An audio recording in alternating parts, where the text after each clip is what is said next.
అన్నంలోకి రోటీలోకి చాలా బాగుంటుందండి కర్రీ.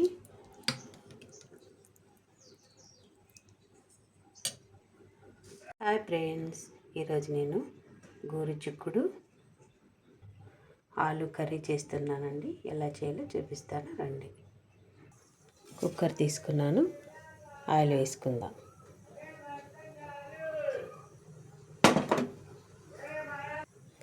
పోపు దినుసులు వేసుకున్నాము.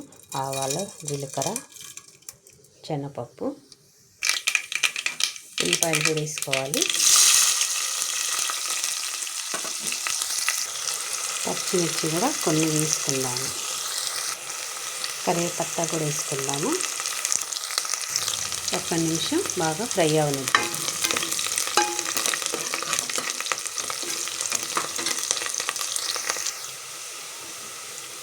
తాలింపు వచ్చేసి ఉల్లిపాయలు అవి వేగిపోయాయి.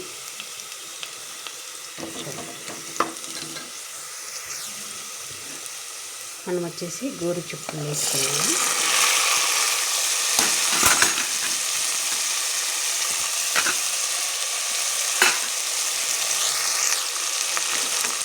ఆలు కూడా వేసుకున్నాము.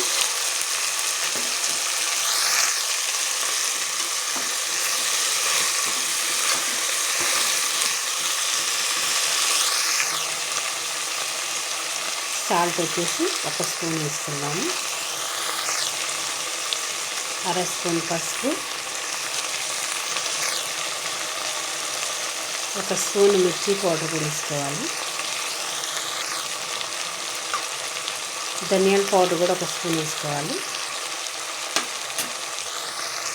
ఇప్పుడు వచ్చేసి మనం అంతా కలిసేలాగా వేసుకుంటాం. బాగా 2 నిమిషాలు బాగా ఫ్రై అవనిద్దాము. చూడండి ఎలా ఫ్రై అవుతున్నాయో. కర్రీ వచ్చేసి చాలా బాగుంటుంది. కొంచెం ఆయిల్ ఎక్కువ పడతాయండి కర్రీకి. 2 నిమిషాలు బాగా మగ్గింది.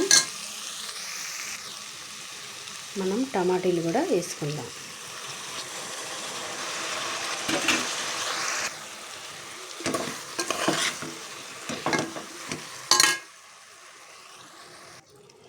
ఒక్క నిమిషం బాగా టమాటీలు వేసాం కదా, కొంచెం మగ్గనిద్దాం.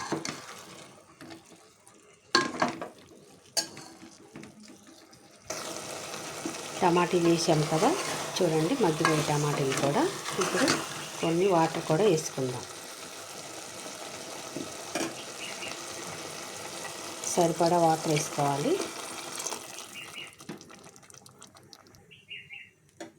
ఎన్ని వాటర్ అయితే సరిపోతాయి. ఇప్పుడు మనము కుక్కర్ మూత పెట్టి 3 విజిల్స్ వచ్చేదాకా ఉడికించుకుందాం. కుక్కర్ ఢక్కన పెట్టాను. 3 విజిల్స్ వచ్చేదాకా ఉడికించుకోవాలి కూర.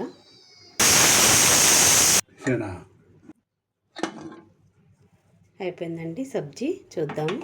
కూర అయిపోయింది. కూర వచ్చేసి రెడీ అయిపోయింది. కొంచెం ధనియా పత్తి వేసుకుందాం, కొత్తిమీర.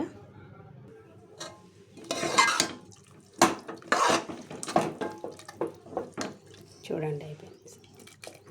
రొట్టెలకి, అన్నంలోకి చాలా బాగుంటుంది ఈ కూర.